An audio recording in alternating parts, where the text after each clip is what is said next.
السلام عليكم. لا تنسوا الاعجاب بالفيديو والاشتراك في القناة تشجيعا لنا لنستمر بنشر المزيد ان شاء الله. السلام عليكم ورحمة الله وبركاته. النهاردة يا جماعة أنا هكلمكم على الكاسيت ده، احنا هنصلحه مع بعض. هو موديل باناسونيك RX FS 460.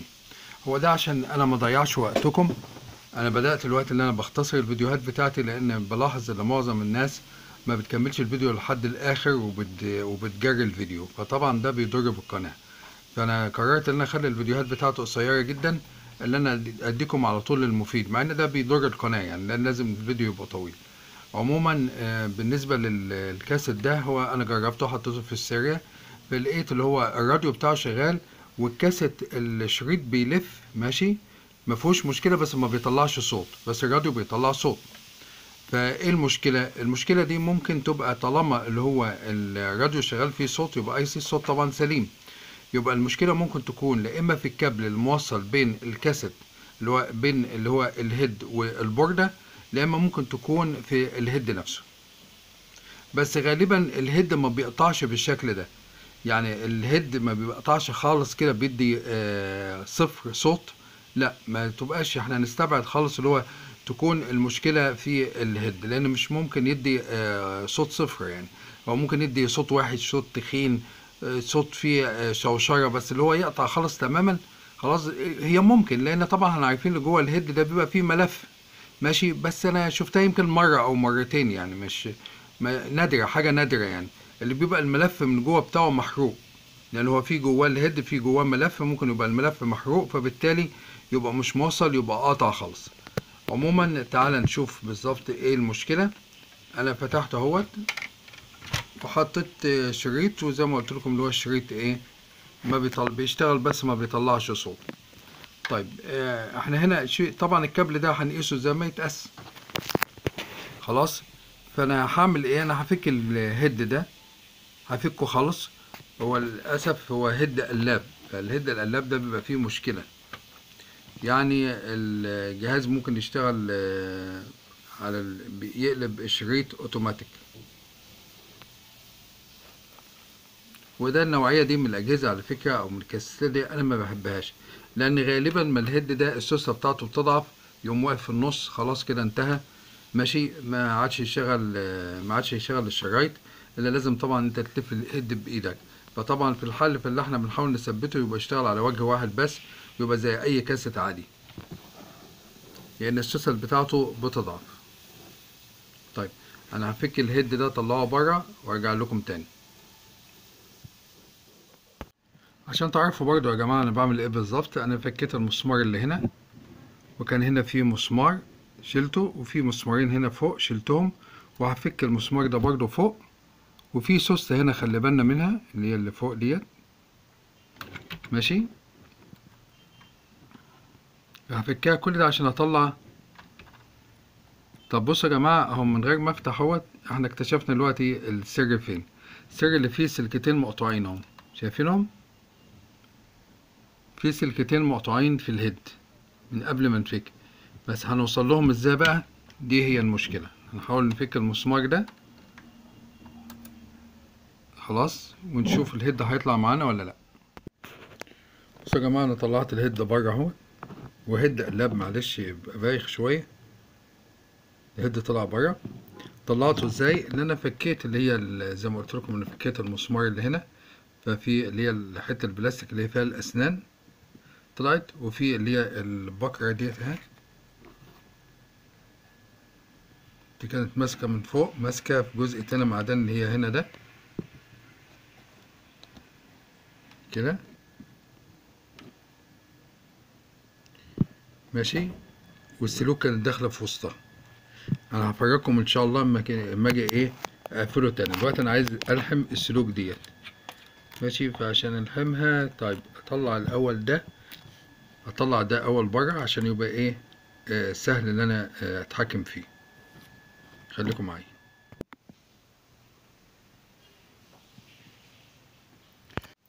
دلوقتي يا جماعه لسه بتاع الدايره البلاستيك دي لازم تدخل في دول، لازم ندخلها كده خلاص. ودي برضو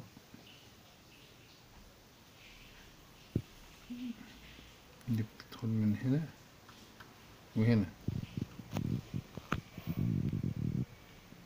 هي بايخة أوي على فكرة، بايخة يعني. دي لازم تدخله من هنا كده، ولا ممكن من هنا؟ ممكن كده ندخلها كده وبعدين نركبها. ازاي؟ مش هتنفع،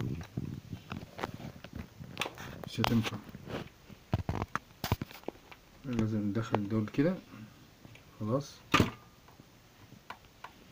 طيب بنشيل البتاع ده خالص عشان نعرف نتحكم فيه اكتر. تمام. نطلع الجزء ده خالص كده عشان نشيل ده، عشان كده ايه يفتح لنا مكان اوسع ونعرف نشتغل افضل يعني.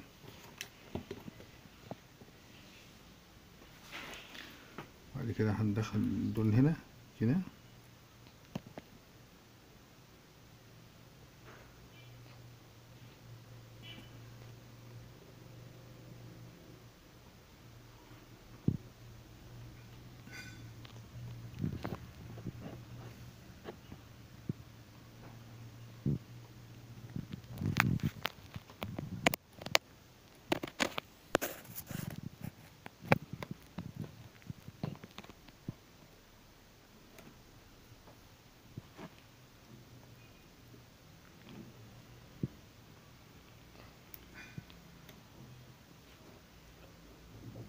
نبدأ نلحم دول.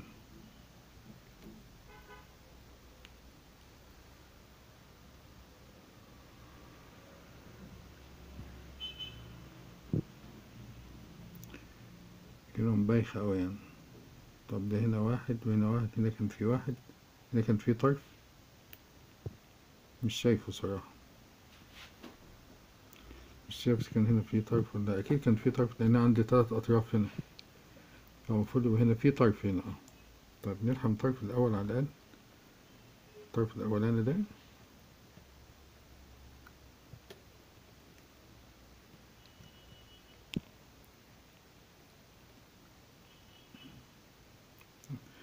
ألحم ال3 أطراف دول وأرجع لكم تاني.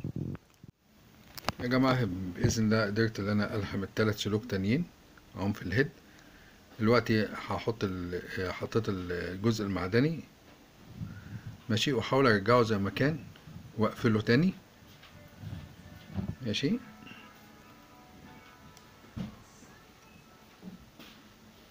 هقفله بقى بالبتاع البلاستيك اللي فوق ديت، شايفينها اللي هي ديت، واربطه بالمسامير وارجع لكم تاني.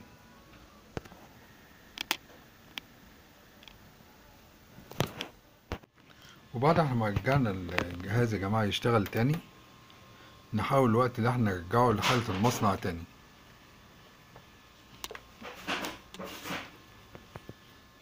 انا هستخدم السائل بتاعي اللي انا قلت لكم عليه قبل كده كذا مرة في التلميع. بعدين انا هستخدمه دلوقتي، وهستخدم طبعا الفرش بتاعتي. بعدين في الاخر هوريكم شكله هيبقى ايه.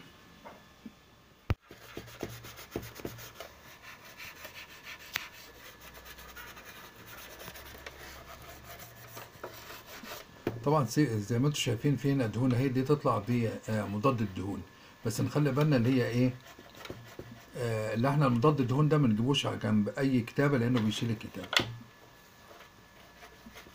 هو بيطلع هنا برضه مفيش مشكله، بيطلع مفيش داعي لمضاد الدهون لان انا شايف اللي هو بيطلع.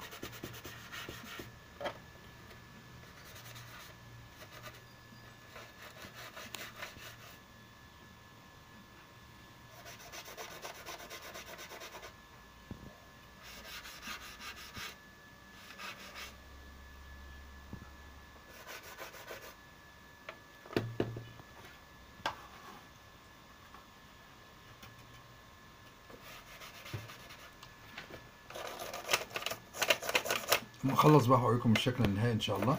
هو طبعا ده مش مني، ده من حد عامله قبل كده بحاجه اللي هي الابيضات، ده مش مني انا.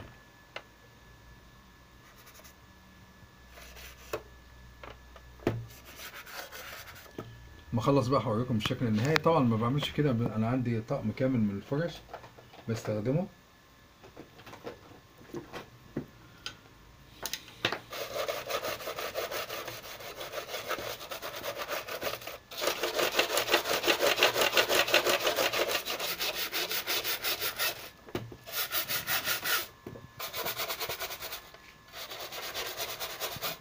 اما اخلص بقى يا جماعه هوريكم الشكل النهائي ان شاء الله واسمعكم صوته.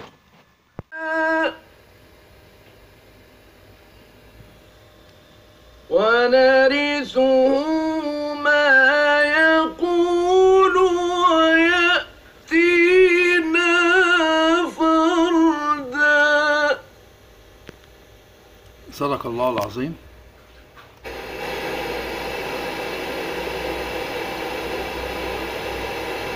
Was used to that, and even in Eid the Bayram itself, she used to cook. Let me remember. ملابس يعني خد من أهل اليمن ملابس الآن إلى علاج. ماذا يفعل بالحبوب؟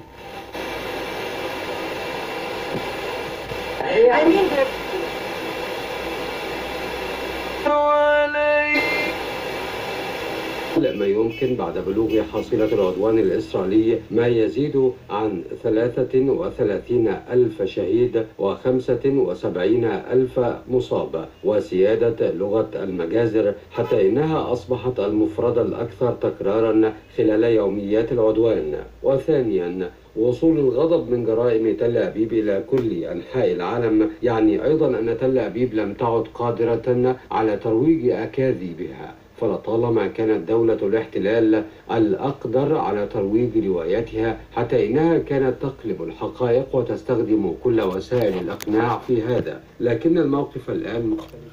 وزي ما انتم شايفين يا جماعه هو رجع ما شاء الله يعني في حاله شبه جديده، وصوته نقي جدا زي ما احنا شايفين. ودي كانت نهايه الفيديو بتاعنا. يا ريت يا جماعه ما تنسوناش ان شاء الله في الاشتراك والمشاركه والاعجاب، واشوفكم فيديو جديد وحاجه جديده. السلام عليكم ورحمه الله وبركاته.